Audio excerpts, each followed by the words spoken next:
Another wishing pill. After a merry breakfast in the gardens, Cheeriobed conducted the royal party over the entire Sapphire City. Highboy carried Ozma, Scraps, Trot, Betsy and Dorothy, and they all agreed that, next to the capital, the Sapphire City was the fairest city in Oz. The sun shone with dazzling brightness on the glittering spires, the jeweled sands and rocks had never sparkled more beautifully. Even the waters of Orosin seemed bluer since the Queen's return. Everywhere the cheers and shouts of the delighted islanders greeted the visitors and lovely Orin. "If we just had our sea horses," mused Cheeriobed, putting one arm around the Queen and the other around Philidor, "everything would be as it was before."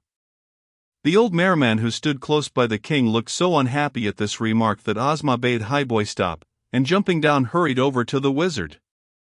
After a whispered conference which nobody seemed to notice, Ozma and the little man tiptoed off by themselves. And when next Cheeriobed looked out over the lake, he gave a shout of delight and pleasure. In toward the shore, with flying manes and flashing tails, raced the whole herd of white sea horses, lively and lovely as they ever were. "I wish Joe King could see this," whinnied Highboy, wading out to meet them and neighing a greeting in the high horse tongue. Orpaw was already in the water, caressing first one and then another of his former pets, while the little prince jumped in with all his clothes, to mount his own prancing sea charger.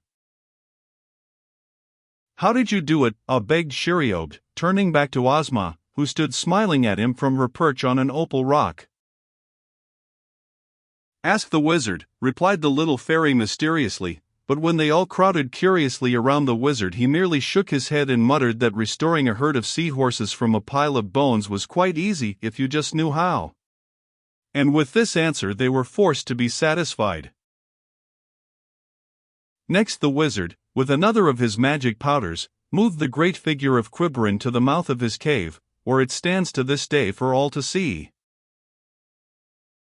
The fire from his nostrils must have eaten away the sides of the passageway and enabled him to squeeze out, explained the wizard, who had been puzzling over this particular problem ever since his arrival.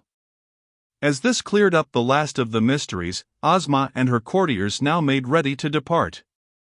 Philidor was so loath to say goodbye to Trot that Ozma persuaded the king, the queen and the little prince to return with them to the Emerald City. So again a magic ring was formed, with Highboy in the center, and again the wizard's wishing pills transported them over hills and valleys to the most splendid castle in Oz.